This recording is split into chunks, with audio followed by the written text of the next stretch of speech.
Buenas tardes, Aragón. Buenas tardes, Emilio. Buenas tardes, profesor. Ahorita iniciamos. Ahorita iniciamos, ¿eh?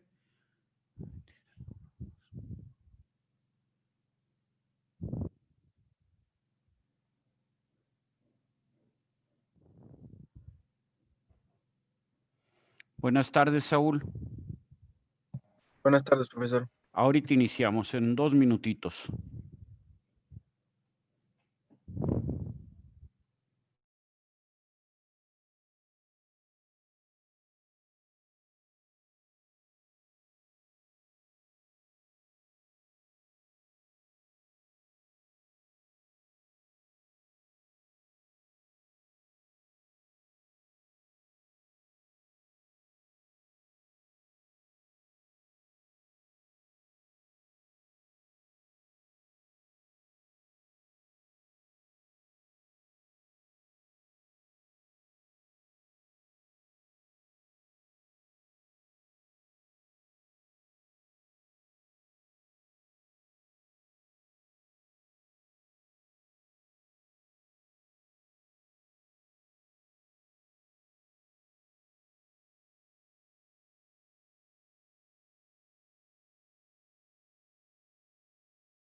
Muy bien, es la 1 de la tarde de hoy, jueves 7 de enero de este 2021.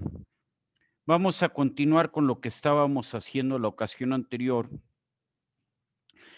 Desde mi perspectiva quedaron varios puntos pendientes, varios puntos que no se trataron o que no se analizaron con detalle o con mayor detalle, por lo cual vamos el día de hoy a dedicar un poco de tiempo a esos puntos.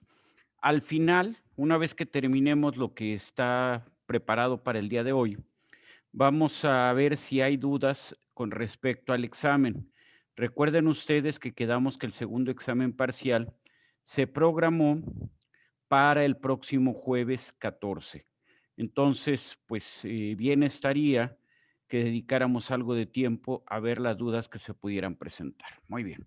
Entonces, iniciamos, si ustedes no tienen inconveniente, es bastante rápido lo que vamos a hacer y luego de ahí pasamos a las dudas para el examen. Muy bien.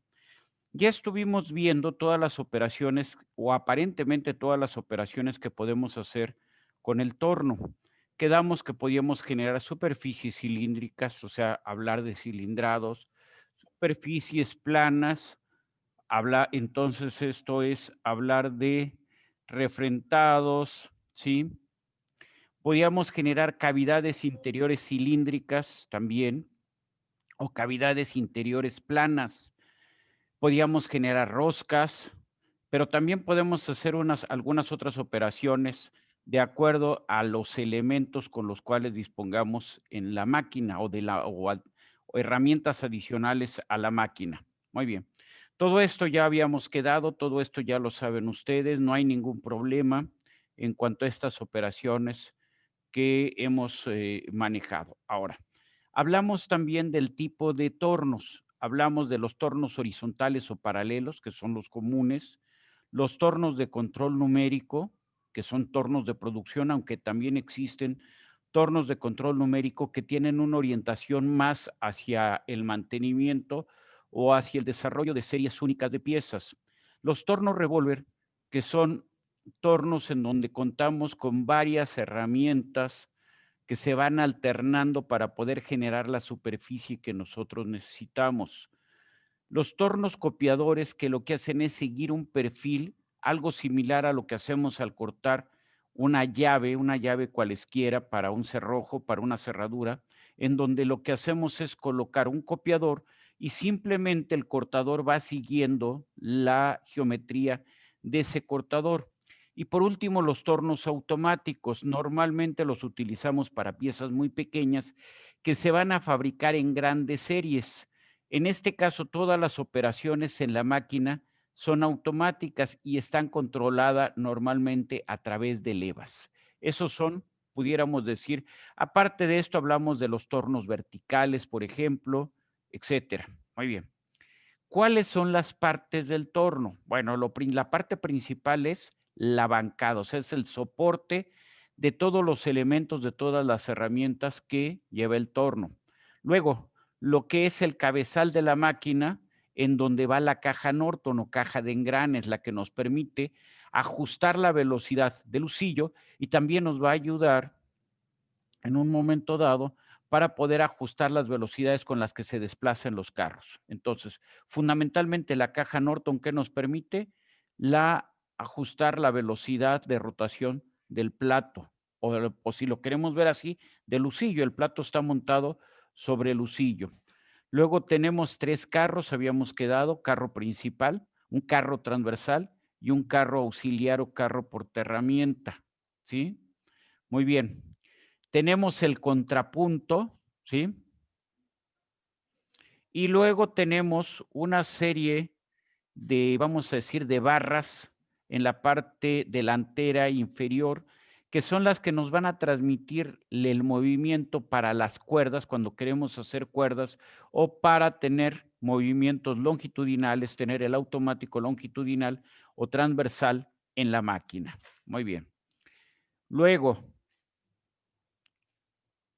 hablamos de la capacidad del torno, o sea, las características técnicas del torno, ¿cómo se miden? Bueno, como volteos sobre la bancada, o sea, a final de cuentas, el radio, normalmente se usa el diámetro más que el radio, de giro del husillo, o sea, la distancia del husillo, del centro del husillo, hasta la bancada. Entonces es volteo sobre la bancada.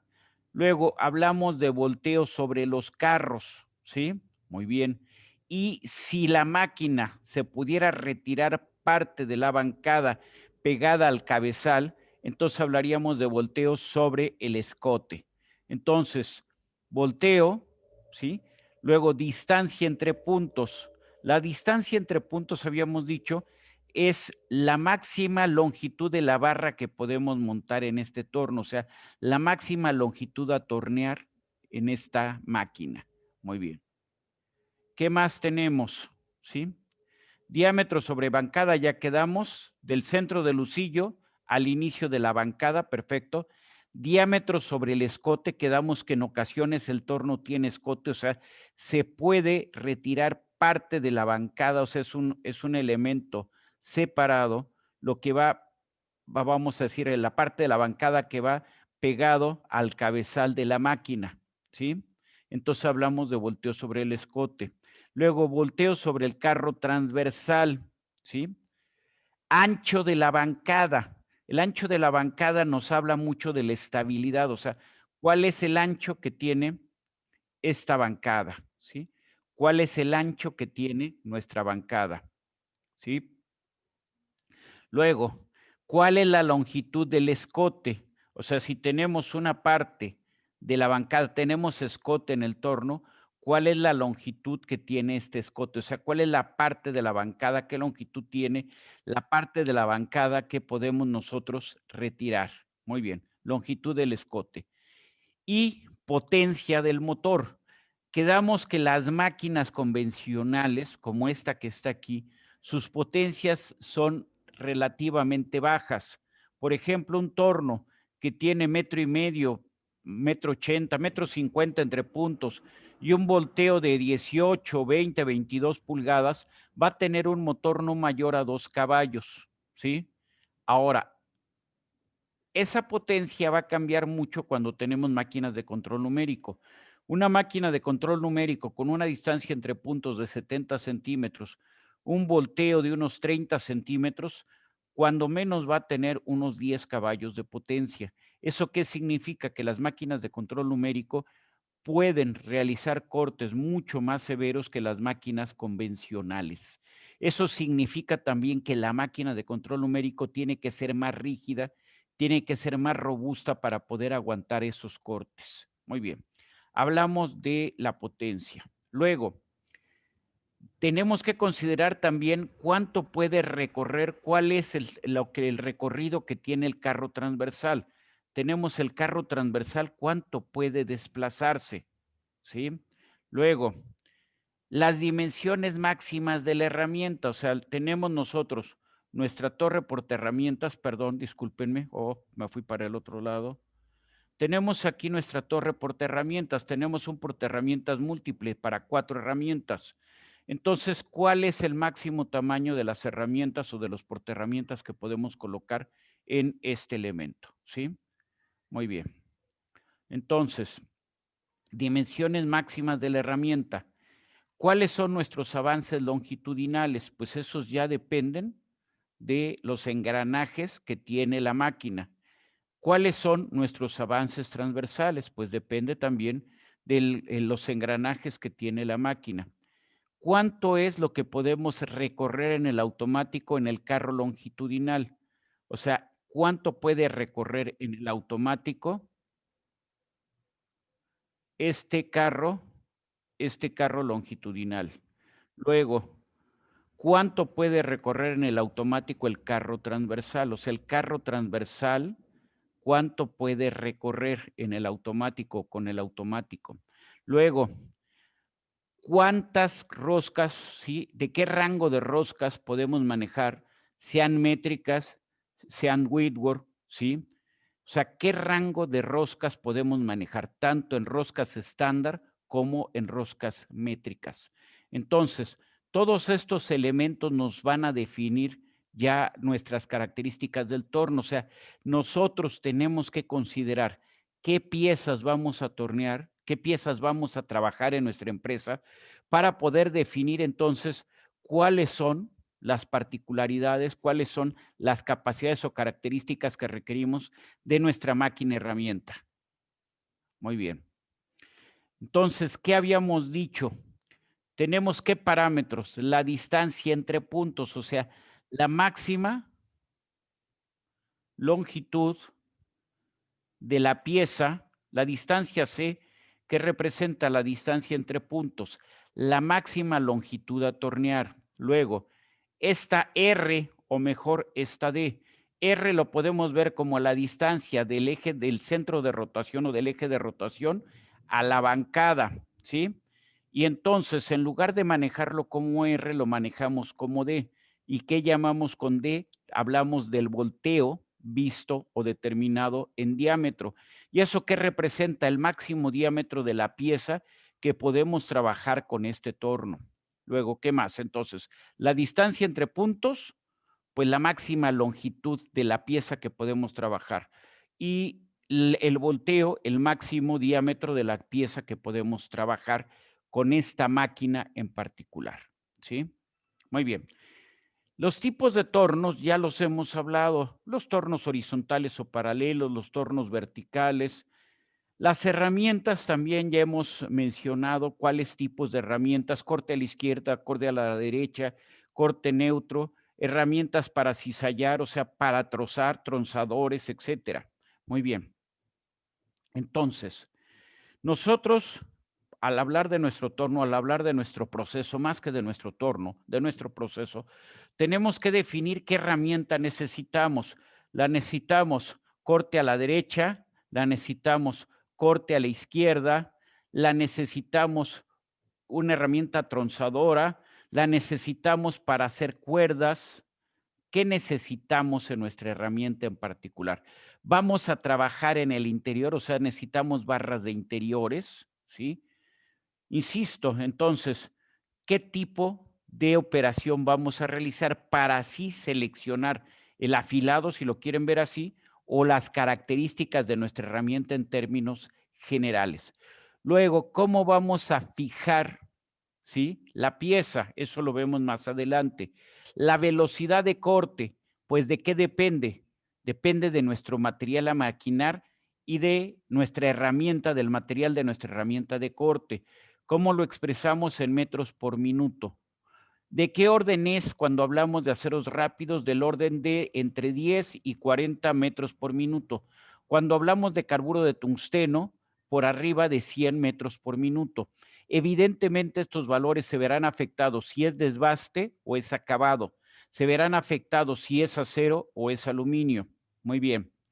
Luego, pues tenemos que especificar cuál es el diámetro máximo de torneado, porque eso va a determinar las RPMs de la máquina. O sea, con el diámetro máximo de torneado y la velocidad a la que vamos a trabajar la velocidad de corte, ¿qué determinamos? Las RPMs de la máquina. A menos de que sea una máquina de control numérico en donde podamos ajustar de manera bien específica estas RPMs, pues esto dependerá en particular de la posibilidad de las diferentes velocidades que tenemos a disposición en el torno, ¿sí? El avance, ¿de qué va a depender? Del tipo de operación y del material. Puede ser 0.1 milímetros por minuto, puede ser 1 milímetro por, perdón, 0.1 milímetros por vuelta, puede ser 1 milímetro por vuelta. ¿De qué depende? De la máquina y de la operación, ¿sí? Y la profundidad, pues depende de la operación y también de la capacidad de la potencia que tenemos a disposición en la máquina. Muy bien.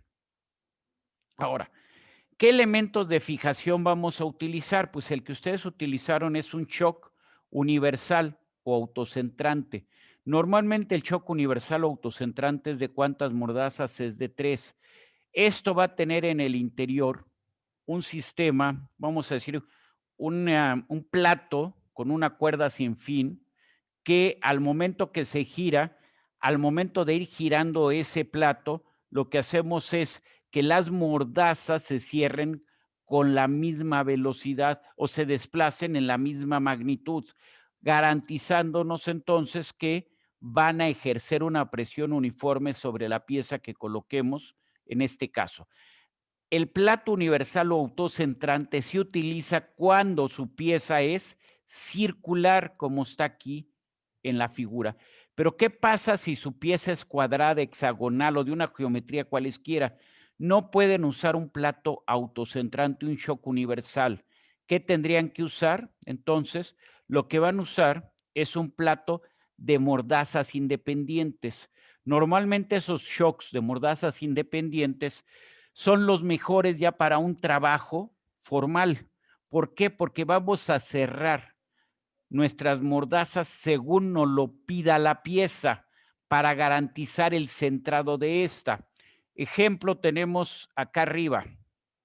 Muy bien, tenemos nuestro plato, vemos las 4 mordazas y vean el perfil de la pieza. ¿Cómo es el perfil de la pieza? Totalmente irregular. No estoy hablando de un hexágono, de un octágono ni de un cuadrado. Es totalmente irregular. Entonces, nosotros vamos a apretar la pieza con nuestras mordazas para garantizar que el centro de este barreno corresponda con el eje del husillo de la máquina. Y entonces vamos a poder maquinar sin ningún problema esta, vamos a decir, una sección circular, aun cuando la pieza, su geometría no es circular. No sé si estamos de acuerdo.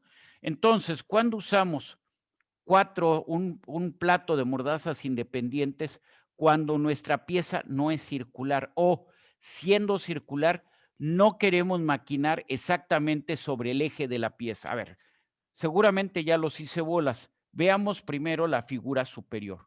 Vemos las 4 mordazas en amarillo y en gris está nuestra pieza. El desplazamiento de las mordazas es evidente que no fue el mismo, ¿sí? No todas están a la misma distancia del centro. Sin embargo, nos garantizan que el eje del husillo de la máquina, o sea, el centro de la máquina, corresponda con el centro de la pieza que vamos a maquinar. O sea, este elemento lo vamos a hacer un cilindrado, o vamos a hacer un barrenado, o vamos a hacer una, no sé, una rosca, por ejemplo. Pero este elemento que queremos nosotros trabajar, pues está montado dentro de una pieza de una geometría irregular. Eso es un caso. Otro caso, tenemos una pieza cuadrada o rectangular. Lo tenemos aquí abajo. ¿Puedo usar el shock autocentrante? Desde luego que no.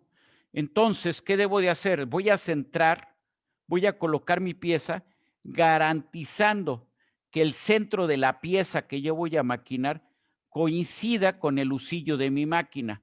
Y entonces en esta pieza de sección cuadrada puedo generar una cavidad circular o puedo refrentar sin ningún problema. Muy bien, o tengo esta pieza hexagonal. Bueno, también voy a utilizar mi shock de mordazas independientes. O tengo esta pieza en donde el elemento donde voy a trabajar no coincide con el centroide del elemento exterior. Si ustedes ven ahí, tenemos dos círculos. Un círculo exterior, vamos a decir, es la pieza externa, la componente externa del elemento, y un círculo interior que representa en este caso el punto donde nosotros queremos maquinar. Entonces, nosotros vamos a cilindrar o barrenar este círculo interior, pues entonces tenemos que centrar la pieza con base en este círculo. Por lo tanto, con base en el círculo exterior, la pieza está descentrada. ¿Eso cómo lo podemos hacer? Lo podemos ajustar o lo podemos soportar si usamos un plato de mordazas independientes. Ahora, veo la pieza de la derecha, están las mordazas ahí en amarillo. La pieza está en gris y yo lo que quiero hacer es un barreno ahí donde puse la marca en azul. Bueno, pues entonces ese centro coincide o lo debemos hacer coincidir con el centro del husillo de la máquina. Y entonces colocamos, por ejemplo, una broca en el contrapunto y barrenamos ahí. En realidad la máquina al estar girando va a estar cabeceando. ¿Por qué? Porque no está balanceada la pieza, ¿sí? Su giro no queda balanceado, ¿sí? Con respecto a nuestro eje de rotación. Entonces da ahí un cabeceo, pero de cualquier forma nos permite hacer este barreno. ¿Hasta ahí estamos de acuerdo o no quedan las ideas? ¿Qué me dicen ustedes? Saúl Ramos, ¿qué me dice? A ver, Saúl, ¿está despierto todavía? A ver, María, a ver, Saúl, dígame. Perdón, es que ahorita estoy en la calle. A ver, ¿queda claro lo que estamos hablando del uso del plato de mordazas Todo bien, independientes? profe. ¿Sí? Bueno, está bien. Sí, profe. Órale, hecho. Entonces tenemos el plato universal o shock universal con mordazas autocentrantes. El shock o plato de mordazas independientes. ¿Cuál es el mejor? Con experiencia, el mejor es el de mordazas independientes. Sin experiencia y es una pieza de forma cilíndrica, pues ¿cuál usaron ustedes?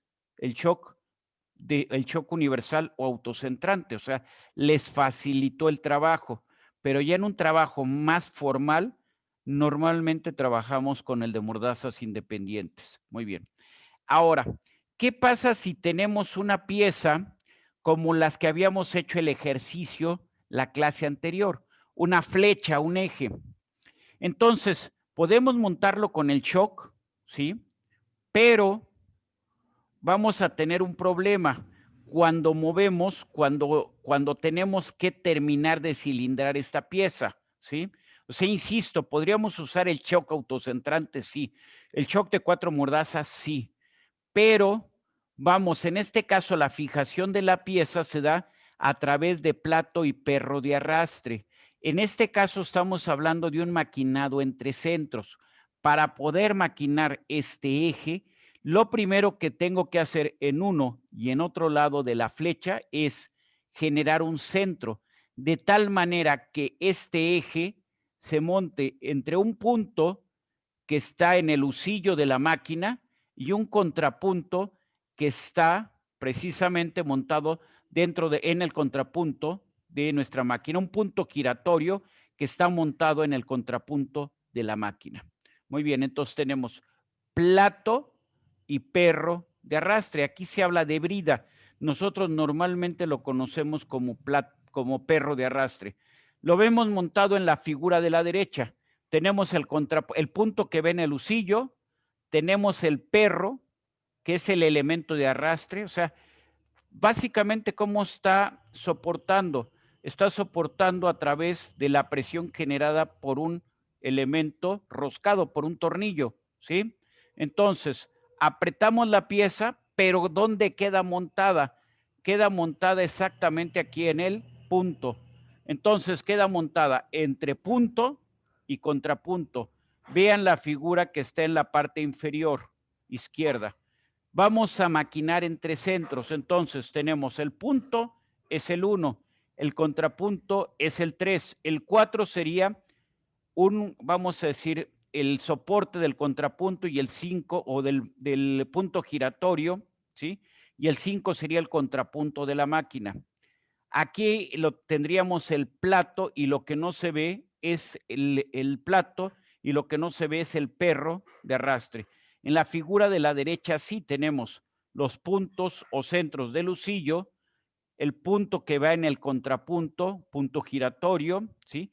El cabezal del contrapunto, el perro o brida de arrastre, que es el elemento con el que sujetamos a la pieza, y entonces cuando la pieza la montamos así, el voltearle rapidísimo, paramos la máquina, simplemente ¿qué hacemos? Lo que vamos a hacer es echar para atrás el contrapunto, sacamos el eje, aflojamos en el perro, volteamos la pieza, apretamos de nuevo en el perro y avanzamos el contrapunto y continuamos maquinando la pieza. ¿Cuánto nos tardamos en hacer esa operación? Pues lo que yo me tardé en describirla, o sea, en cosas de menos de un minuto podemos voltear la pieza para continuar su maquinado. Esa es la ventaja que nos da utilizar el plato y perro de arrastre. ¿Queda la idea? Ustedes me dicen. Sí, Sí, profe. profesor. Bueno, va. Sí, Sí, profe. profe. Va. Muy bien. ¿Qué pasa si tenemos piezas muy grandes o piezas muy esbeltas? No necesariamente tienen que ser tan grandes, o sea, muy grandes en longitud, o sea, muy esbeltas, piezas donde su diámetro sea mucho menor que su longitud. Vean en la figura de arriba, lo que tienen es un torno flechero, ¿sí? Es un torno que va a tener 8 o 10 metros entre puntos. Muy bien. Vamos a montar este eje, ahí se ve claramente el eje. Bueno, si lo montamos nada más así, vamos a decir, aunque fuera entre puntos, o lo montamos con el plato de 4 mordazas, ¿qué es lo que va a pasar en la punta de esta pieza? Va a empezar a oscilar, ¿sí? Bueno, me dicen, colocamos el contrapunto, perfecto. Pero al momento que estamos maquinando, ¿qué estamos haciendo? Estamos aplicando una fuerza sobre la pieza. ¿Y esa fuerza qué hace? Hace que se deforme elásticamente la pieza. Entonces, para evitar cabeceos de la pieza, para evitar vibración en el proceso, para garantizar un buen maquinado, para garantizar la cilindricidad de la pieza que estamos maquinando, lo que vamos a hacer es colocar unos soportes. Estos soportes, este soporte que se ve en verde, ¿cómo le llamamos? Le llamamos luneta. La luneta es un soporte, puede haber de dos tipos. Puede haber fija, que va montada sobre la bancada, es un accesorio del torno, ¿sí? O puede haber viajera o móvil. Muy bien. Vean en la pieza de abajo. Ustedes, vamos a decir el eje, la flecha, como le quieran llamar. Bueno, pues es esbelto, su longitud es muchísimo mayor que su diámetro. La están sujetando con un choque autocentrante, por ejemplo. Muy bien, ¿dónde van a estar maquinando? En el extremo. Bueno, ¿qué tienen que hacer? Colocar una luneta lo más cerca del punto donde están ustedes maquinando para limitar la flexión, para limitar, para evitar en lo posible la distorsión de la pieza mientras se está maquinando. De otra manera, no vamos a tener tolerancias cerradas en el diámetro, vamos a tener una pieza vibrada. Vean ustedes del lado derecho, se ve la geometría de la luneta fija. Si checan aquí la forma de la luneta es exactamente el perfil de la bancada, de tal manera que se sujeta, este elemento que está abajo, se sujeta a través de un tornillo y una tuerca, va a ejercer presión sobre la bancada y nos garantiza que la luneta va a permanecer fija, nos garantiza que no va a haber vibración. Y luego aquí tiene una serie de elementos de puntos, vamos a verlo en la parte de abajo, se ven más claramente, unos puntos de contacto. Aquí se ve que son en bronce. Esos puntos los podemos desplazar, los vamos a desplazar hasta hacer contacto con la pieza y garantizar que ésta puede girar sin ningún problema, pero que se sujeta, vamos a decir, se está generando pues sí, una sujeción, se está generando una especie de empotramiento en este punto, en la luneta, para limitar la flexión que pueda tener nuestro eje. Entonces, aquí tenemos lunetas fijas, esto es pura luneta fija, y aquí tenemos otra luneta fija. En este caso, la pieza se está sujetando en el lado del cabezal de la máquina con un plato y perro de arrastre, ¿sí? Muy bien. Y aquí tenemos en naranja, rojo, como ustedes quieran, en fuchsia, como ustedes le quieran llamar, una luneta móvil. La luneta móvil, ¿en dónde se monta? Lo vemos en la figura de abajo. La luneta móvil se monta en el carro principal, ¿sí? Entonces, la luneta móvil o luneta viajera va a irse moviendo con el carro y va a mantener la sujeción a una distancia constante con respecto a la herramienta, ¿sí? Lo vemos en la figura del lado derecho inferior. Tenemos una luneta fija, ¿sí? Sujeta a la bancada y una luneta viajera sujeta al carro principal de la máquina. ¿Se entiende entonces qué son las lunetas de un torno y qué tipos de lunetas podemos tener y para qué sirven? ¿Sí o no? Sí, profe. Sí, profe. Gracias. Bien. Muy bien. Bueno, el torno en sentido estricto es la máquina más versátil que existe. Muchas veces, si somos un pequeño taller, pues para lo único que nos alcanzó fue para comprar un torno y un taladro para empezar. Entonces, siempre se busca en el torno que sea multifuncional, que tenga mayores capacidades, ¿sí? Entonces, por ejemplo, ¿qué se puede hacer? Se pueden montar cabezales fresadores. En el lado de atrás del torno, muchas veces tiene una serie de barrenos que nos permiten sujetar un cabezal de fresado. Y nos queda una máquina, por ejemplo, ahí en sus tornos del taller de laboratorio, pues tienen en la dimensión adecuada como para que se les pudiera colocar un cabezal. No están preparados para el cabezal, pero hay muchos que sí vienen preparados para el cabezal. Es cosa que ustedes vean por la parte de atrás de donde están los controles del torno, la parte de atrás de la bancada, para ver si viene barrenada. Entonces, ¿eso qué nos va a permitir? Colocar o montar sobre el torno, me espero que se vea muy claro en la figura de la izquierda, un cabezal fresador. Entonces, ¿qué podemos hacer? Podemos combinar operaciones características del torno con operaciones que podemos realizar con un cortador vertical. Normalmente estos cabezales de fresado, por lo menos este que está ahí, tiene la posibilidad de inclinarse con todas las ventajas que eso pueda tener en cuanto al maquinado. En el caso del cabezal fresador que está colocado en el torno de la derecha, aquí no. Se ve que es muy rígido el cabezal y solamente nos permite 2 grados de libertad, que es el desplazamiento en dirección vertical y la rotación en el husillo de la máquina. Muy bien. Pero en un momento dado, lo que podríamos hacer en algunos casos pues sería poco usual, pero podría ser también que se pudiera montar esto sobre el carro principal y entonces poder recorrer la pieza montado sobre el carro principal. Esto tendría que ser en un torno de mayores dimensiones que el que estamos viendo ahí. Entonces, ¿podemos tener un dispositivo para fresar en el torno? Sí. Muy bien. Entonces, aquí lo tenemos, ¿no?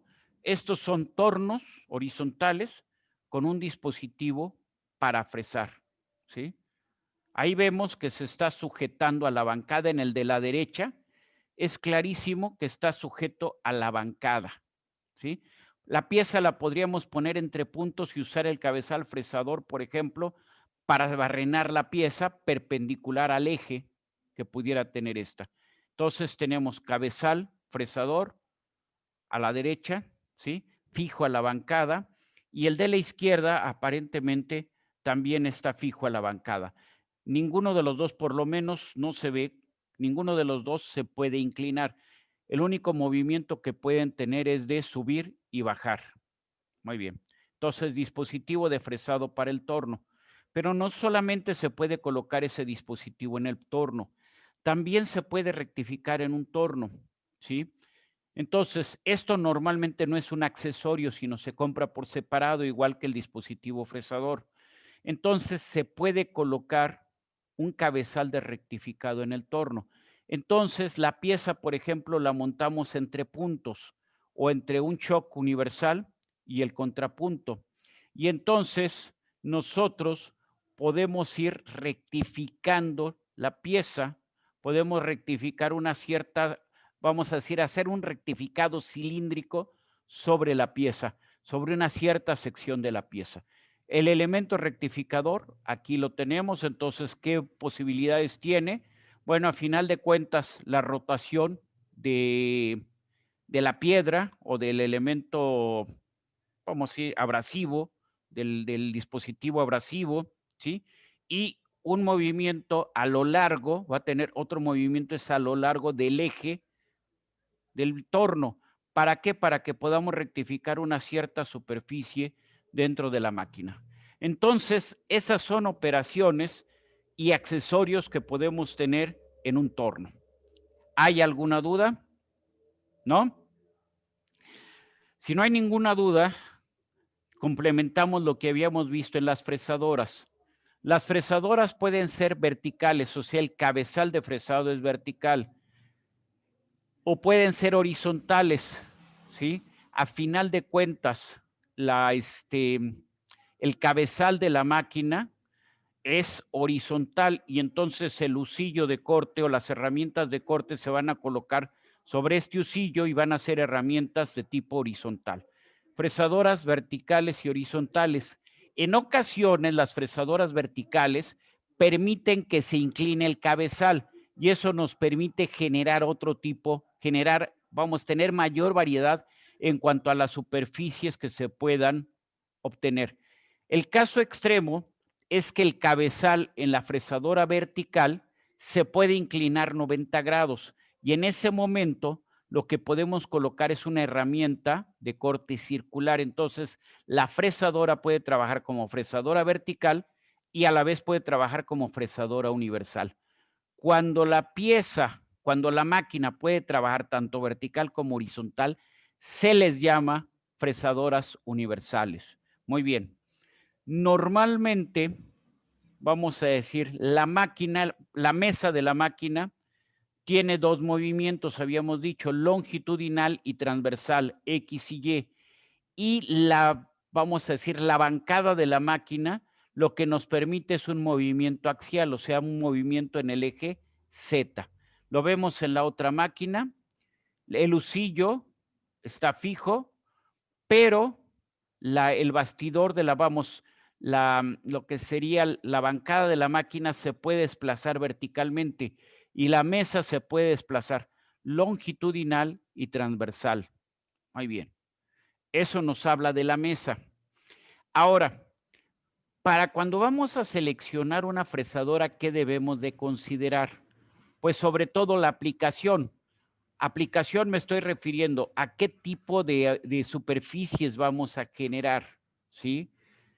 O sea, cuáles son nuestras operaciones de fresado que vamos a realizar con esta. ¿Cuál es el tamaño de nuestras piezas? ¿Qué tan severos van a ser los cortes que vamos a manejar? ¿Cuáles son las longitudes, vamos a decir, sí, las longitudes sobre las cuales vamos a maquinar?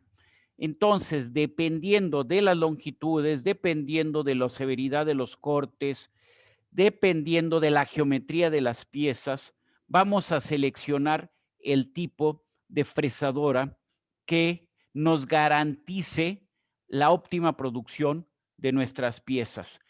¿Qué características vamos a describir en la fresadora? Primero, su tipo. ¿Es vertical, es horizontal o puede trabajarse como vertical y horizontal? Entonces, universal. Muy bien. ¿Cómo es la columna? ¿Sí? La columna de la fresadora, o sea, a final de cuentas, tenemos aquí la columna, o sea, parte del bastidor de la fresadora, aquí tenemos una columna y aquí tiene unas ranuras o guías. Entonces, ¿cómo son estas guías? Muy bien. Luego, ¿cuál es el tamaño máximo de la pieza que podemos trabajar? O sea, ¿cuál es el desplazamiento que tiene nuestra mesa de trabajo? O sea, ¿cuál es el desplazamiento longitudinal y cuál es el desplazamiento transversal? ¿Cuánto tenemos de desplazamiento vertical en la máquina? La multiplicación o el producto de este desplazamiento longitudinal por el transversal, por el vertical, ¿qué nos describe? O esas tres medidas, ¿qué nos describen? Nos describen el volumen de trabajo y las dimensiones máximas por consecuencia de la pieza que nosotros podemos colocar o podemos maquinar en esa fresadora. ¿Qué debemos de considerar también? La potencia de la máquina, el motor principal que es el motor de corte y los motores auxiliares que nos permiten mover los carros, ¿sí? ¿Cuáles son las velocidades de giro que podemos tener en el husillo? ¿Sí? O sea, en la herramienta. ¿Y cuáles son las velocidades de avance que podemos tener en el carro longitudinal, transversal y cuando hacemos desplazamientos verticales? Todo eso nos dice qué característica, qué capacidad tiene la máquina. Muy bien, aquí vemos, por ejemplo, una fresadorcita con una mesa XY común y corriente, o sea, solamente tiene desplazamientos longitudinales, transversales, y en este caso el eje Z, ¿quién lo da? Lo del cabezal. El cabezal se puede desplazar sobre las guías verticales que aquí tenemos, pero este cabezal, ¿qué puede hacer? Puede rotar. Entonces, esta pequeña fresadora que estamos viendo aquí, en realidad puede trabajar como vertical y como horizontal, ¿sí? Entonces, el cabezal se puede girar 90 grados, ¿sí? Entonces, en sentido estricto, esto es una fresadora universal. Ahora, hay veces, fíjense cómo está aquí, vamos a decir, las guías verticales. O sea, el bastidor en la parte vertical, ¿cómo es? Es un bastidor muy grueso, muy rígido, muy, vamos a decir, pues muy rígido, no puedo encontrar otra palabra. Véanlo en esta imagen, véanlo en la imagen de la izquierda, o sea, tenemos un bastidor muy rígido. Vean la máquina que tenemos a la derecha. Bueno, tenemos básicamente lo que tendríamos nuestro eje vertical, pues, ¿cómo se está generando? ¿Quién lo da? Pues los da un elemento tubular, o sea, el cabezal podrá desplazarse verticalmente, pero además aquí la herramienta, como si fuera un taladro, se puede desplazar axialmente. Y por otro lado, a diferencia de un taladro, tenemos una mesa XY. Entonces, esto en sentido estricto le llamamos taladro fresador, ¿sí? En sentido estricto no es una fresadora, sino es un taladro adaptado a funciones de fresado. En el taller hay varios de estos. En realidad los vemos como fresadoras, pero es una fresadora con una mesa, una fresadora muy rígida, muy potente, pero a la cual se le adaptó una mesa XY y entonces nos permite hacer operaciones de fresado, aunque su diseño original de la máquina era para operaciones de taladrado. Entonces, esto es un taladro fresador. Muy bien. Tenemos en este caso, por ejemplo, una máquina también que puede ser universal. Vean ustedes el ariete, bueno, la mesa se puede desplazar sobre el eje Z y el ariete puede tener desplazamiento sobre el eje X. Entonces, esta máquina puede trabajar tanto un eje vertical como un eje horizontal. Aquí la tenemos trabajando en un eje horizontal. El husillo se está colocando, o sea, tenemos el carnero de la máquina, ¿sí? Y el husillo se está soportando sobre el carnero de la máquina y tenemos nuestra mesa XY. Aquí, ¿qué es lo que sube? Bueno, la mesa XY tiene, es dicho, esos desplazamientos, pero ¿qué es lo que tendríamos que subir? Básicamente lo que se va a desplazar es el bastidor hacia el carnero de la máquina. Muy bien. Entonces tenemos una fresadora universal. Esta fresadora universal tiene otra característica. En muchos de los casos podemos inclinar el cabezal y al inclinar el cabezal podemos generar otras geometrías. Por ejemplo, podemos generar planos inclinados. ¿Estamos de acuerdo? Ahí lo que estamos viendo en la figura sería un plano inclinado. Si se fijan, aquí tenemos el cabezal vertical, pero simplemente se ha inclinado. Y del lado derecho, ustedes van a ver el husillo que se utiliza cuando la máquina se trabaja como una fresadora horizontal. Ahí tenemos, cambiamos en el carnero el dispositivo para poder en este caso hacer o un trabajo como fresadora vertical o inclinar el carnero o inclinar la herramienta para poder generar otro tipo de superficies. En una fresadora universal, el cambio, dijimos, se realiza a través de modificar el carnero. Lo que vemos ahí es un carnero que se puede rotar, ¿sí? Ahora bien, nosotros la mesa de la fresadora, pues es una mesa XY, aquí la vemos, ¿sí? Muy bien, la mesa XY, como se indica, pues tiene el desplazamiento en dos ejes, pero hay mesas como la que vemos del lado derecho, que es una mesa universal. O sea, es una mesa que nos permite desplazamiento en X, desplazamiento en Y, pero aparte nos permite inclinaciones sobre el eje Z. Eso nos da mayor libertad a las geometrías, a las operaciones que vamos a realizar con la fresa. Entonces, la máquina puede ser vertical, puede ser horizontal, puede ser universal, y la mesa puede ser convencional XY o puede ser también, la mesa puede ser universal. Evidentemente, una máquina con una mesa universal va a ser más costosa porque mecánicamente es más compleja, pero además también porque nos permite una mayor variedad de operaciones a realizar con la máquina.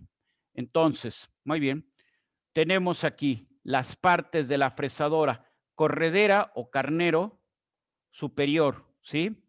Tenemos la herramienta, tenemos la pieza y los movimientos en X, en Y, en X, en Y y en Z.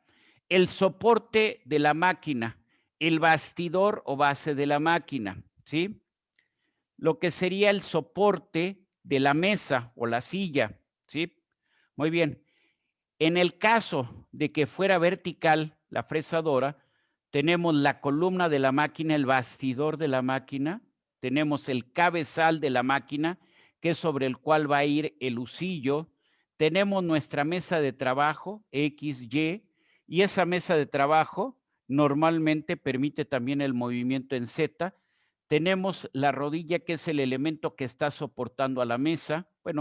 El soporte vamos a decir, de toda la mesa, la silla, que es lo que iría directamente debajo de la mesa de trabajo, y ya habíamos dicho el cabezal.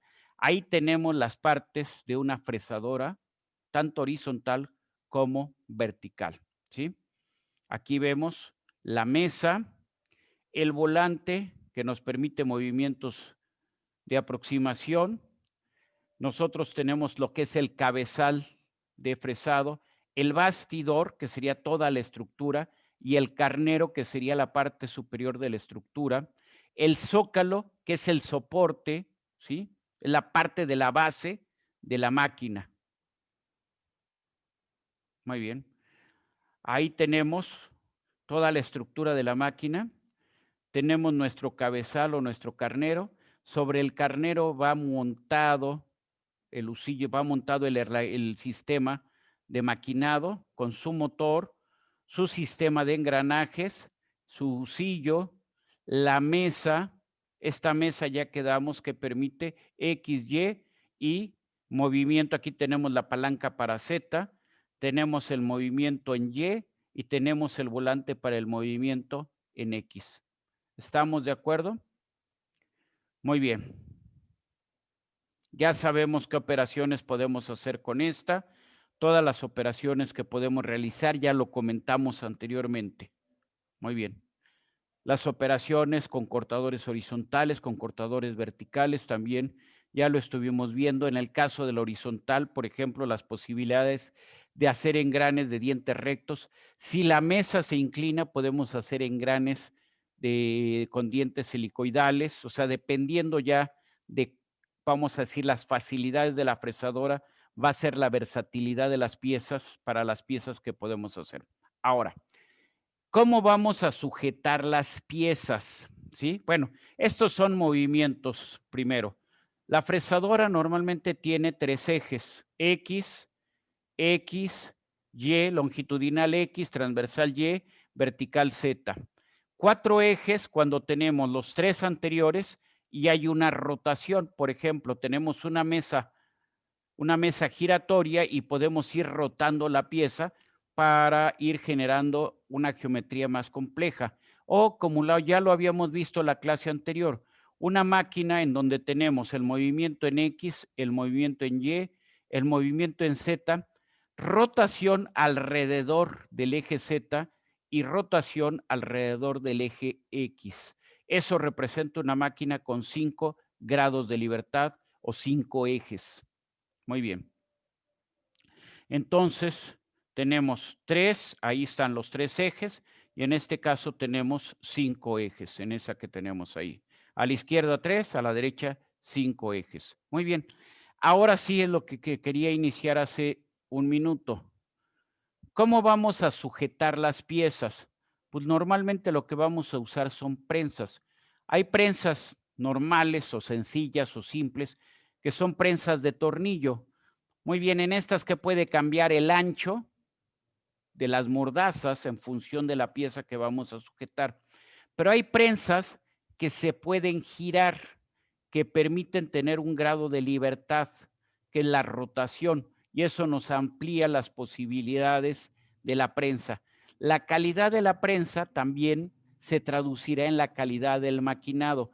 Por ejemplo, esta prensa de abajo, la que está en azul y gris, se considera una prensa de alta precisión por la presión que ejecuta sobre la pieza y por la calidad del maquinado que tiene en las mordazas, ¿sí?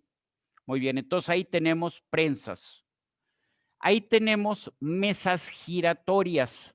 Entonces, la mesa giratoria se puede colocar a la bancada o a la mesa de la máquina, como ustedes quieran denominarlo. Y este volante que nos permite ir rotando la pieza, ¿sí? Muy bien. Esta sería una mesa giratoria simple. Entonces podríamos ir haciendo, por ejemplo, no sé, barrenos cada determinados grados o podríamos ir generando superficies planas a ciertos grados, etcétera. En ocasiones, estas mesas giratorias se pueden inclinar para modificar, para hacer otro tipo de superficies, generar otro tipo de superficies inclinadas con respecto al eje vertical. Entonces, hay mesas giratorias que se pueden inclinar. Muy bien. Tenemos arriba una mesa giratoria, tenemos el plato de sujeción. En este caso, el eje de la mesa giratoria, como es una mesa giratoria con un eje horizontal. La mesa giratoria que está abajo, la figura de abajo, es una mesa giratoria con un eje ¿de qué tipo? Vertical, ¿sí? En muchas ocasiones, si ustedes se fijan, la máquina se puede sujetar como está arriba y como está aquí abajo. O sea, se puede sujetar en las 2 posiciones. La tenemos aquí, por ejemplo, cuando su eje es horizontal. Entonces tenemos la herramienta y esto nos permite hacer un maquinado a lo largo de este plato e ir maquinando a un cierto ángulo, ir haciendo, por ejemplo, ranuras o alguna superficie que se requiera a un cierto ángulo. Eso nos permite la mesa giratoria. Muy bien. Eso es una mesa giratoria. Otra cosa es un cabezal divisor. El cabezal divisor lo vamos a utilizar, por ejemplo, normalmente para los engranes, donde necesitamos una total exactitud en la división. Y normalmente un engrane, pues no tenemos por qué, pueden ser dientes nones, dientes pares, o sea, el número de grados al que va cada diente puede ser muy variable. Entonces, estos cabezales divisores lo que tienen es un tornillo sin fin, ¿sí? Un engrane helicoidal y un tornillo sin fin. O sea, nos dan una reducción de 40 veces, 40 giros aquí en el plato, es un giro aquí en el cabezal de la máquina, en la herramienta de la máquina, en el shock de la máquina, en el shock del cabezal divisor. Y entonces eso nos permite, a través de estos platos perforados, ir ajustando, ¿sí?, al número exacto de divisiones que necesitamos.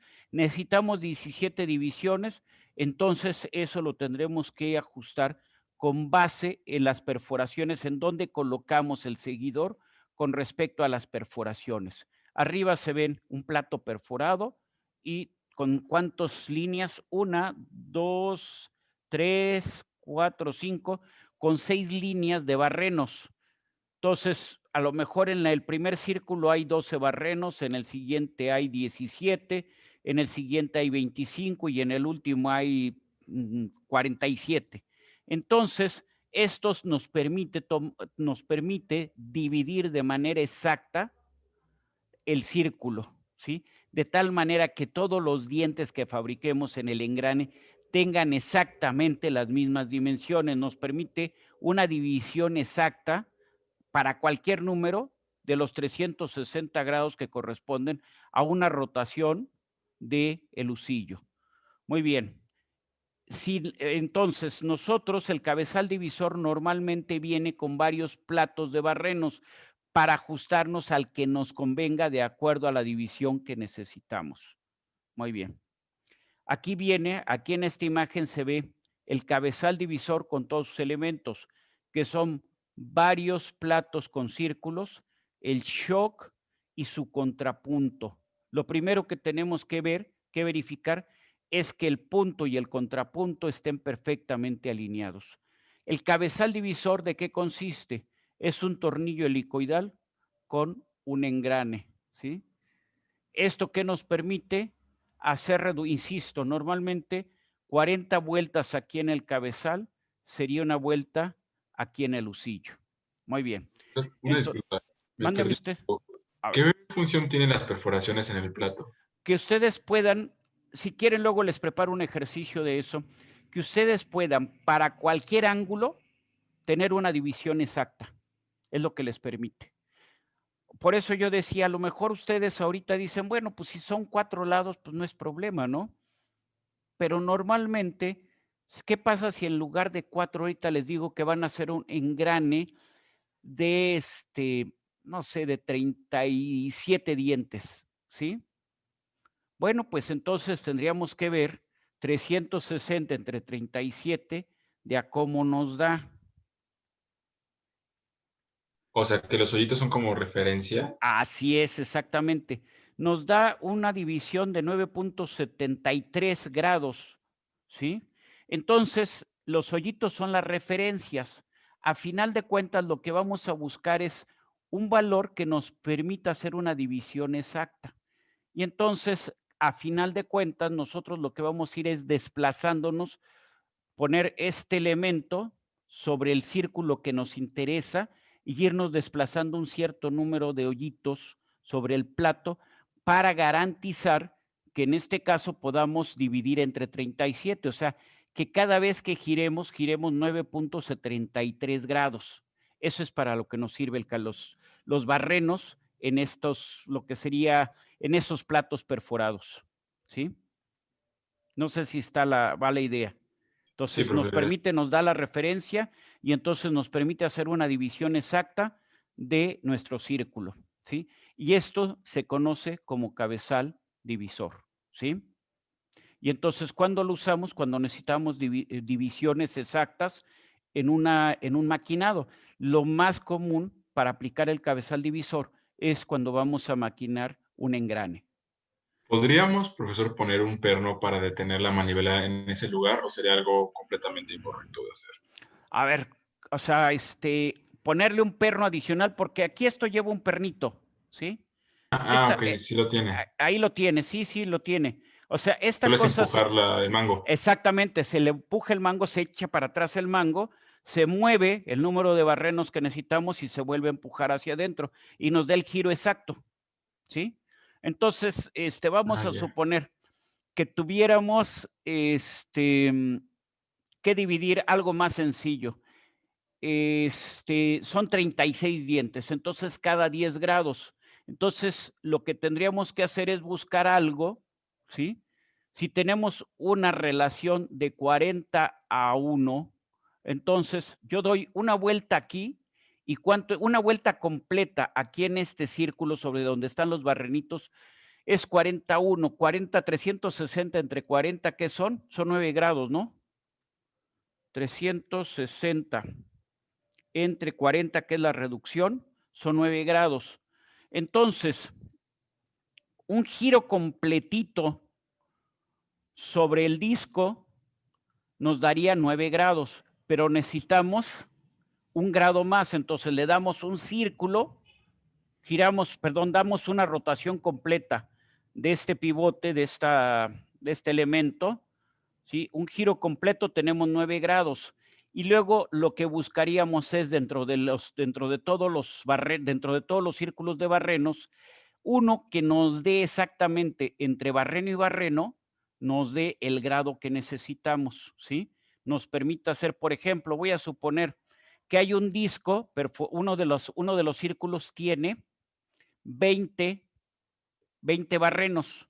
Entonces, un círculo completo tiene 20 barrenos.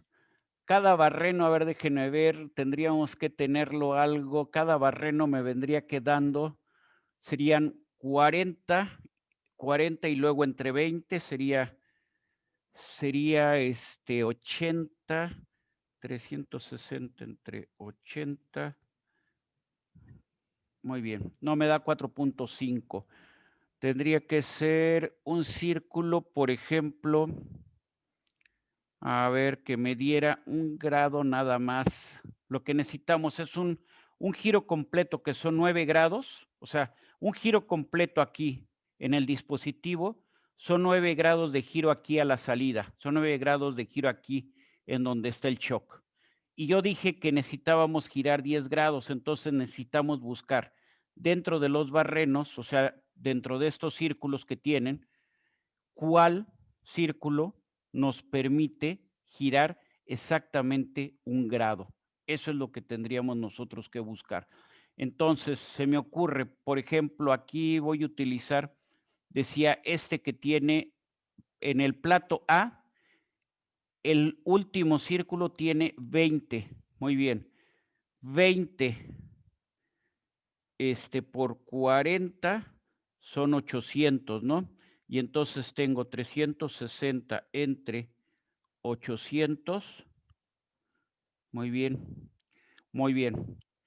Si yo trabajo con este de 20, cada vez que me muevo sobre un agujerito, sobre un puntito de estos, un barrenito de estos, yo estoy moviéndome 0.45 grados. Entonces tenemos que buscar la división que nos dé precisamente ese medio grado o un factor, un 0.25 grados o cosas por el estilo, que nos permita entonces hacer el desplazamiento de 10 grados que nosotros requerimos. Insisto, yo ahorita propuse que tuviéramos un engrane de 36 dientes. Entonces, lo que tenemos que girar para cada diente del engrane son 10 grados. Cada vuelta que demos aquí en el disco dentado, en el disco barrenado, representa 9 grados. Entonces, tenemos que buscar un cierto círculo con un número de barrenos adecuados para que nos permita hacer el círculo. Sobre un círculo, vamos, una vuelta total, más una fracción de vuelta sobre un cierto número de barrenos. Estoy seguro que ya los hice bolas. mejor lo preparo el ejercicio para la próxima clase y no lo sigo haciendo bolas. Entonces, bueno, esto nos permite hacer divisiones exactas vamos a decir, en el círculo. Esto es para lo que nos sirve nuestro cabezal divisor. Habíamos hablado de taladros, ¿sí? Y quedamos que podía haber taladros de piso, taladros de banco. La diferencia normalmente nada más es la longitud del eje vertical, ¿sí? Del taladro. Normalmente, por ejemplo, aquí lo que tenemos del lado izquierdo es un taladro de piso muy robusto. Es un taladro de piso con cabezal engranado. El que esté naranja es un taladro de banco en donde la transmisión se da a través de bandas.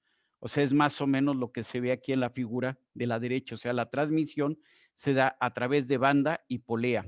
¿Qué tenemos? ¿Qué elementos tenemos en el taladro? Tenemos nuestra bancada, ¿sí? O más que nuestra bancada, nuestra columna, nuestra bancada o base de la máquina, nuestra bancada o base de la máquina, la columna, ¿sí? Bueno, el motor, ¿sí? ¿Qué más tenemos? El husillo, o podríamos llamarle el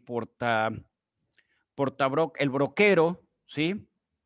Y nuestra caja de velocidades. Aquí en el que está el cabezal engranado, tenemos en realidad una serie de engranes que nos permiten ajustar la velocidad del husillo. En cambio, en el naranja lo único que tenemos son una serie de poleas, o sea, el número de velocidades está muy limitado, ¿sí? Y tenemos nuestro husillo o eje principal de la máquina. Nuestro husillo o eje principal de la máquina. Muy bien. Esto es una taladradora. Hay otras máquinas que esas no hay en el taller, que son para maquinado pesado. Estas se conocen como mandrinadoras, ¿sí? Una mandrinadora, pues hay quien les habla que son taladradoras horizontales. Bueno, la mandrinadora nos permite hacer dos cosas: hacer barrenos, ¿sí? O generar superficies planas. En este caso, en la herramienta donde se monta en el husillo, este plato circular que vemos del lado izquierdo es el husillo o elemento cabezal principal de la máquina. Del lado derecho lo que tenemos es un soporte. Este no necesariamente siempre lo tenemos montado en la máquina, dependiendo de la operación. Y lo que tenemos aquí en el centro es la mesa de la máquina. La mesa de la máquina puede rotar, puede tener desplazamiento en X, puede tener desplazamiento en Y. En este caso, en una mandrinadora, lo que vamos a tener es movimiento de la pieza, movimiento, rotación de la herramienta, y la pieza va a permanecer fija. Entonces es exactamente lo inverso del torno. En este caso, insisto, la pieza está fija y la que se mueve es la herramienta. Muy bien. Esta máquina nos permite hacer cortes severos en la pieza, o sea, meterle cortes de 3 milímetros a un acero, de 4 milímetros a un acero, se puede hacer con estas. Son máquinas sumamente robustas, ¿sí? Entonces, quedamos, la herramienta se mueve y la pieza de trabajo permanece estática. Sin embargo, tenemos una mesa que nos permite desplazar la pieza sobre el eje X, sobre el eje Y, o rotar la pieza según se necesite, si tenemos varias caras a generar. Aquí tenemos los movimientos que puede tener la máquina. En la mesa tenemos movimientos en X, movimientos en Y. El husillo se puede desplazar en Z y aparte, ¿qué va a hacer? Pues va a rotar. Este es el husillo o árbol principal de la máquina. Y luego tenemos un elemento de soporte, lo que se marca aquí como columna de soporte. En un momento dado, la herramienta la podemos montar entre el husillo, ¿sí? Y la columna de soporte. Por ejemplo, entonces tenemos una herramienta, un soporte de la herramienta que va de la columna de soporte al husillo. Y esto nos permite, por ejemplo, un barreno, agrandarlo, podríamos decirlo. Tenemos una máquina, otra mandrinadora del lado derecho. Si se fijan en este caso, no tiene la columna de soporte. Está solamente la mesa de soporte, no está la columna. Y tenemos claramente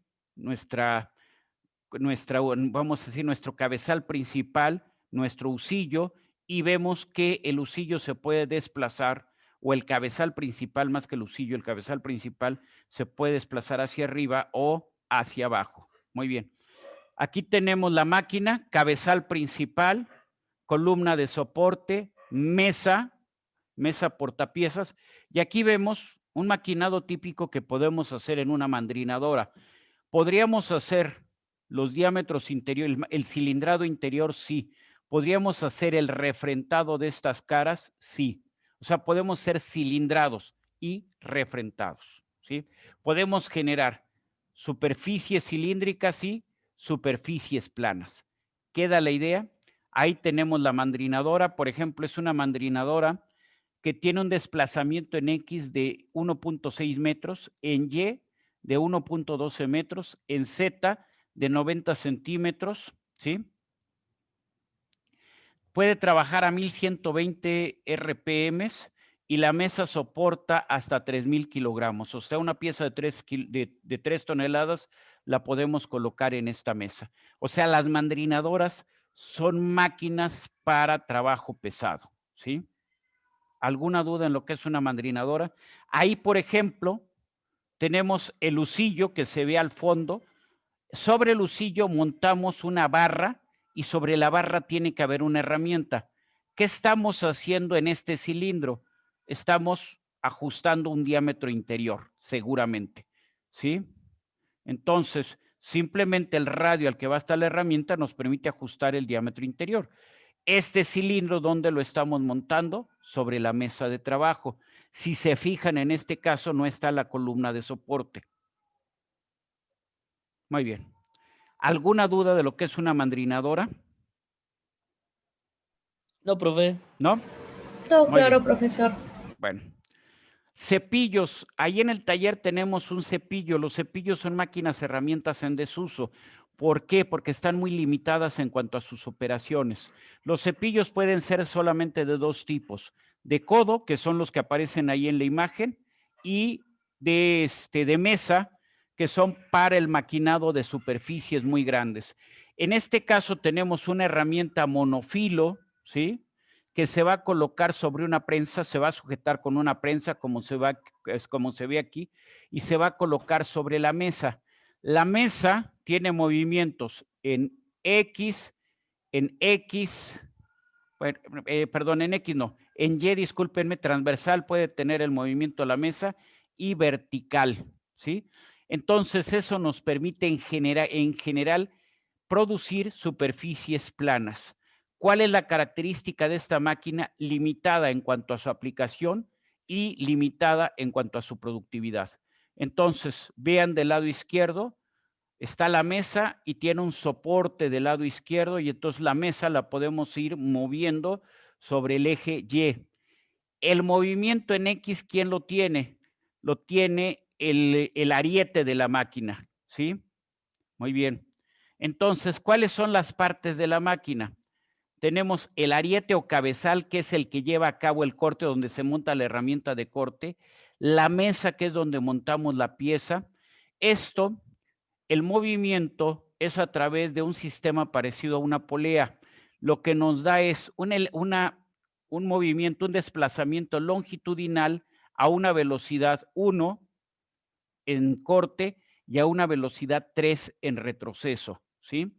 Y el automático de la máquina que nos permite que se vaya desplazando la mesa, por lo tanto que nos vaya poniendo frente a la herramienta una nueva superficie para maquinar, ¿sí? El ariete se puede ajustar su carrera, se puede ajustar el punto de inicio y final de la carrera, o sea, hay un sistema que nos permite ajustar su posición. Muy bien. Esto que vemos ahí es un cepillo de mesa. En este caso podemos tener dos herramientas cuando menos. Se ven aquí marcadas en naranja. Estos son los portaherramientas que vamos a tener. Tenemos la mesa que va a recorrer sobre la bancada y entonces podemos tener piezas muy grandes, tan grandes como sea la mesa.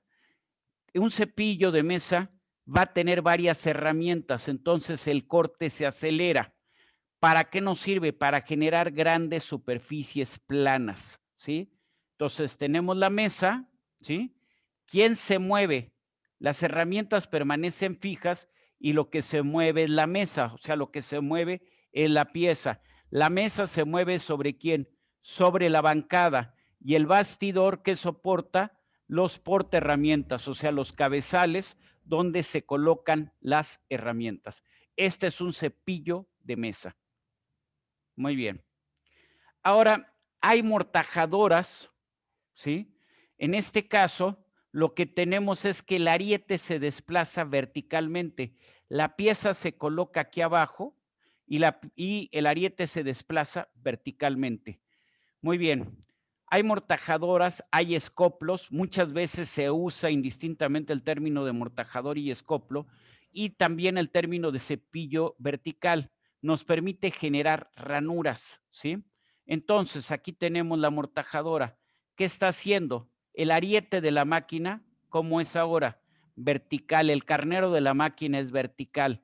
Entonces, el maquinado ya no va a ser horizontal, sino va a ser sobre una superficie vertical. Y entonces esto con los dispositivos adecuados nos permite generar varias ranuras aquí al interior de la pieza, por ejemplo. Esto es lo que vamos a llamar mortajadora. La herramienta, ¿qué hace? Sube y baja. Aquí vemos el movimiento de la herramienta. ¿Y qué es lo que nos va a hacer? Generarnos cavidades, ¿sí? Generarnos ranuras. Eso sería una amortajadora. Insisto, aparte le pudiéramos meter dispositivos que nos permitan dar rotaciones, etcétera, desplazamientos, para tener una mayor variedad de geometrías a maquinar. Muy bien, perfecto. ¿Hay alguna duda de lo que es una amortajadora? ¿No? Mencionó al principio que algunas ya están en desuso, ¿no? Las horizontales. Los ¿Por qué? cepillos, estos están en desuso. En el taller hay uno, ¿sí? Antes, cuando yo estudié, el cepillo era una máquina muy común en todos los talleres mecánicos, pero les estoy hablando de hace 40 años o un poco más. En la actualidad, yo creo que ya es muy difícil encontrar un cepillo nuevo. O sea, antes todo taller tenía 3 máquinas fundamentalmente: un torno, un cepillo y una fresadora. Aparte de eso, una taladradora, esmeril, etcétera, etcétera. Pero esas eran las 3 máquinas básicas. Pero de unos, pues yo diría de unos 35 años a la fecha, los cepillos se quedaron en desuso. ¿Por qué? Porque es muy limitado lo que se puede hacer con ellos. Pues tienen una ventaja, que una vez que montan la pieza lo dejan trabajando solo y no necesita mayor atención. Pero en realidad es solamente que generamos superficies planas. Solamente lo único que podemos hacer es maquinados, o sea, solamente podemos generar una superficie plana. No sé si está la idea. Solamente una superficie plana es lo que podemos generar. Entonces esto nos la limita mucho. Por lo tanto, han ido desapareciendo. O sea, ya una vez que ya están muy desajustados, pues se van al fierro viejo y ya no se están produciendo nuevos. Las que todavía tienen aplicación son los cepillos de mesa, porque pueden trabajar grandes superficies. Esa es la única razón por las que podrían continuar todavía en operación, pero de todas maneras están muy limitados en cuanto a las operaciones, ¿sí? No sé si con eso está el comentario. Sí, profe, gracias. Muy bien, Ismael, perfecto. ¿Alguna duda? No. ¿No? Muy bien. Profe, ese cepillo, Ujú.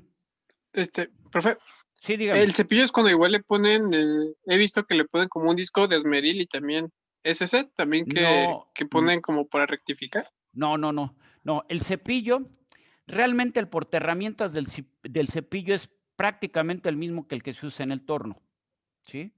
O sea, el buril, la herramienta es la misma que se usa en el torno. El portaherramientas se coloca aquí donde me estoy marcando con el cursor, no sé si se ve, no sé si se ve el movimiento del cursor. Ese es el Sí, sí se ve. portaherramientas. Ahí es donde montaríamos el buril, ¿sí? Y entonces la máquina solamente la ajustamos o le ponemos el automático para que la mesa se vaya desplazando y ajustamos el movimiento del carnero para que si es una pieza que tiene, por ejemplo, 10 centímetros de longitud o 20 centímetros de longitud, pues el carnero se desplace. Si la pieza tiene de un lado al otro 20 centímetros, el carnero se desplace 22. No tiene caso que el carnero esté viajando a tontas y a locas. En este caso, el cepillo, además de por su tipo, se identifica por la longitud máxima de recorrido del carnero. Entonces, por ejemplo, había cepillos de los más chiquitos, eran como de 350 milímetros, de 450, de 600 milímetros. ¿Y eso qué representaba? Recorrido del carnero. Pero si la pieza no tenía 600 milímetros, que normalmente no los iba a tener, entonces ustedes ajustaban tanto la posición del ariete, que es donde iniciaba el corte, de dónde a dónde se desplazaba, como la longitud a recorrer, ¿sí? Entonces, con eso, pues se evitaban tiempos muertos, pero en realidad solamente tiene muy poco, ¿cómo podríamos decirlo? Su tiempo útil de la máquina está muy limitado porque solamente es en la carrera de corte, cuando va hacia adelante corta, cuando regresa, este portaherramientas está en una bisagra, entonces cuando regresa se levanta, llega, pasa la pieza y se vuelve a quedar vertical y vuelve de nuevo a recorrer hacia adelante. Y así está haciéndose. El movimiento del cepillo es solamente de vaivén. Va, viene, va, viene. ¿Qué genera? Superficie plana. Puede ser una superficie plana, horizontal, o podríamos trabajarlo también vertical, ¿sí? Normalmente lo más simple es trabajar una superficie horizontal. No sé si con eso está la explicación. Sí, profe. ¿Sí? Gracias. Muy bien. Sí. Órale, pues. Bueno, ¿alguna pregunta, duda o aclaración? ¿No? Muy bien. ¿Dudas para el examen? Son 2 tareas las que ustedes tienen que considerar para el examen. Una tarea es esta, bueno, que entregaron ahora sí que para salir de vacaciones, que estuvimos viendo las dudas antes de las vacaciones. Entonces, de aquí van a salir 2 ejercicios para el examen y tenemos otra tarea. La otra tarea, creo que no, esta es la misma. A ver, déjenme ver. Esta. La otra tarea es la tarea 2 que entregaron desde noviembre, ¿sí? La tarea 2, ¿qué trata? Sobre forja. Aquí está. De esta tarea, de estos 3 ejercicios, vamos a tomar uno para el examen. Y de la otra tarea, la de laminación, etcétera, etcétera, etcétera. Oh, me volví a quedar en la misma. Perdón, aquí yo ya me salí. ¿O qué hice? A ver, ¿qué hice? Ahí estoy. Muy bien. A ver, la otra tarea, ¿cuál es? La otra tarea es donde vienen un problema de laminación, un problema de extrusión, un problema de embutido y un problema de rolado. Muy bien. De esta tarea vamos a tomar 2 ejercicios. Eso va a ser el examen. 3 ejercicios. Uno es de forja, uno va a ser entre laminación o extrusión y otro va a ser de embutido y corte, ¿sí? Uno va a ser como el problema 3 que tenemos aquí, ¿sí? Uno va a ser como el problema 3 y otro va a ser o de laminación como el 1, el 2 y el 5, no, a ver si, sí, 5 es estirado, 5 es estirado, 5 y 6. Uno va a ser como el 3 y otro se va a tomar como el 1, 2, 5 o 6. Así va a ser el examen. ¿Hay alguna duda de lo que va a ser el examen? No, profe. ¿No? Bueno, miren. Entonces, lo que yo ¿Van a les... ser las 2 horas, profesor? Mándeme. ¿Van Dígame, a ser en Ángel. las 2 horas de clase? Va a ser en las 2 horas de clase, entonces tienen que ser preguntas adecuadas para que las puedan hacer en 2 horas de clase. O sea, no van a ser exactamente los problemas como están acá, o serán algunos que vamos, no lleven o no demanden tanto tiempo para que se puedan hacer en las 2 horas de clase. ¿Está la idea, Ángel? Disculpe, profesor, profesor. ¿en qué fecha sería? Dentro de 8 días. Recuerden ustedes que el lunes quedamos, perdón, el martes, en la clase del martes quedamos que el segundo parcial lo haríamos el día jueves 14, ¿sí? Entonces, vean esto, sé lo que yo les diría, revisen sus tareas, inténtenlas de nuevo hacer, vean en qué no pudieron hacer y el martes lo dedicamos exclusivamente a dudas del examen. Profe. ¿Sí? Muy bien. ¿Algún comentario hasta aquí o alguna duda ya en particular de lo que es el examen? ¿No? No, profe, creo que el martes No, sería... profesor, está bien. Bueno, entonces, por favor, o sea, chamba de ustedes, revisar de aquí al martes las 2 tareas. Chamba mía. En el Inter, si tienen dudas, se las voy contestando y el martes lo dedicamos a ver todas las dudas de estos ejercicios. ¿Estamos de acuerdo? Y chamba mía, bueno, pues voy a tratar de calificar lo más que pueda de lo que me entregaron para que también les sirva de referencia. Esa es chamba mía, ¿sí? Entonces, quedamos para el próximo jueves examen y el martes vemos dudas del examen, ¿sí? Muy bien, profe.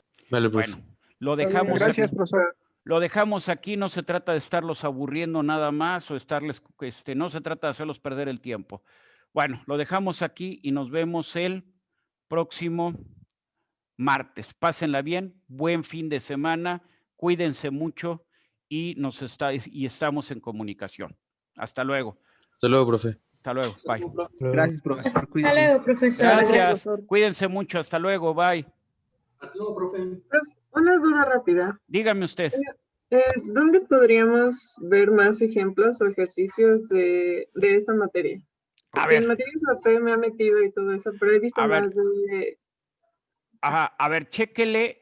Hay muchos ejercicios en materias AUP de mecánica de medio continuo. Chéquele en el libro de procesos de manufactura y en el libro de modelado de procesos. No me acuerdo si tengo ahí qué tantos ejercicios tengo en esos 2 textos. Chéquele por ahí, por favor. Entonces, procesos de manufactura... Maestro, ¿y dónde podemos encontrar sus libros? A ver, dígame, Carmen, ¿no pudieron encontrar ahí en esos 2 Ajá. textos no hay ejercicios?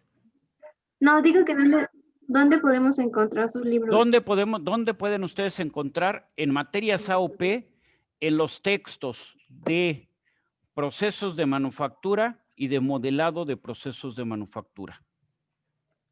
Ah, ok.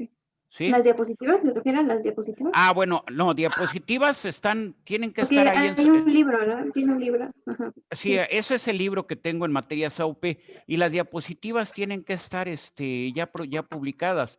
Las diapositivas y las clases que dimos Ok. sobre esto ya están publicadas. Bueno, si no hay ninguna duda, lo dejamos aquí y nos vemos el martes. Sí, muchas gracias. Ándale, hasta luego, nos vemos, bye.